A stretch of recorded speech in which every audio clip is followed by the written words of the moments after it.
pilihan ini adalah editorial. Ada yang tahu editorial itu apa? Pernah mendengar? Artikel surat kabar. Artikel surat kabar, apalagi? Pendapat, apalagi? Pandangan redaksi. Pandangan redaksi. Apa bedanya dengan tajuk rencana? Sama? Pernah baca? Editorial itu sama dengan tajuk rencana, yaitu pendapat atau pandangan redaksi terhadap sesuatu yang berhubungan dengan isu yang terhangat saat itu. Apabila di surat kabar, kamu akan melihat sekarang isu tentang Verdi Sambo. Berarti surat kabar tersebut akan mengangkat tentang Verdi Sambo menurut pandangan seorang redaksi pada saat itu. Apakah Kompas dengan Republika sama? Tidak. Karena setiap redaksi sebuah surat kabar memiliki gaya bahasa masing-masing. Gitu ya. Sehingga kamu tidak usah kenapa ini gayanya seperti ini gayanya seperti itu. Tetap saja harus memiliki kebahasaan tersendiri, memiliki gaya tersendiri setiap surat kabar yang kamu baca. Contoh lain, ketika kamu melihat tayangan televisi, apakah itu TV One, apakah itu SCTV, RCTI, pasti memiliki gaya yang berbeda-beda. Tidak mungkin semua harus sama, kalimat, kemudian pandangan, kemudian gaya bicara itu akan berbeda. Ya, itu yang dimaksud dengan editorial.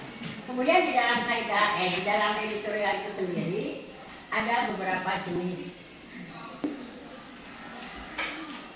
Yang pertama, jenisnya apa? Saya sebutkan. Interpretasi. Interpretasi. Apa itu interpretasi?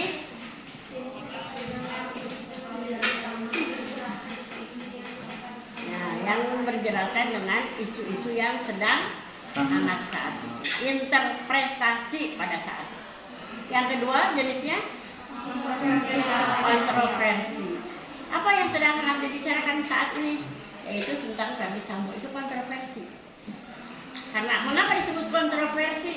Karena orang beranggapan bahwa itu memang berbeda dengan yang lainnya, yang selama ini ditutupi, tetapi sekarang bisa terungkap dengan kejadian seperti ini. Itu membuat kontroversi orang lain, bahkan menjadi menggiring opini, betul? Nah, jadi si A, si B, si C-nya itu akan berbeda-beda. Jenis yang ketiga apa? Eksplanasi. Eksplanasi itu apa?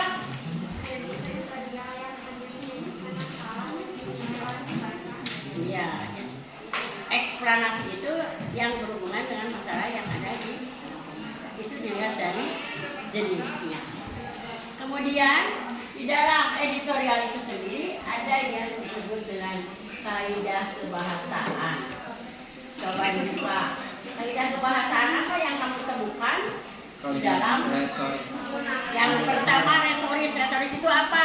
Pertanyaan yang tidak perlu dijawab. Salah satu contohnya, apakah kamu mau mati hari ini? Tidak. Tidak perlu dijawab. Tidak akan ada yang mau mati hari ini. Ya, itu pertanyaan retoris. Yang kedua apa? Kata populer. Kata yang sedang populer saat itu dalam kondisi teknisnya. Tidak mungkin kita menggunakan istilah-istilah yang sudah basi, tetapi istilah-istilah yang memang sedang dibicarakan saat ini. Aspek. Kalau sekarang istilah musiknya apa? Aspek. Ya. Anggaplah satu kata yang memang sekarang musiknya, dulu kan sahabat, sekarang bestie misalnya. Itu kan kata populer. Dulu asik, sekarang aspek. Ya. Kenapa dulu asik sekarang anbek? Ya nggak tahu, itu yang jadi latar belakang kalimat itu sendiri adalah. Tapi yang dimaksud dengan populer di sini adalah bukan populer dalam arti kata-kata gaul, bukan. Kata-kata yang memang berhubungan dengan istilah yang ada di redaksi tersebut. Kalau di kepolisian apa banyaknya misalnya. Kalau di dalam perdagangan apa misalnya. Yang ketiga, apa yang ketiga? Kata Oh, kata ganti penunjuk ini itu gitu ya, itu kata ganti penunjuk. Yang keempat, kausalitas sebab, akibat, ada sebab, ada akibat. Yang keenam, yang kelima, ada lagi?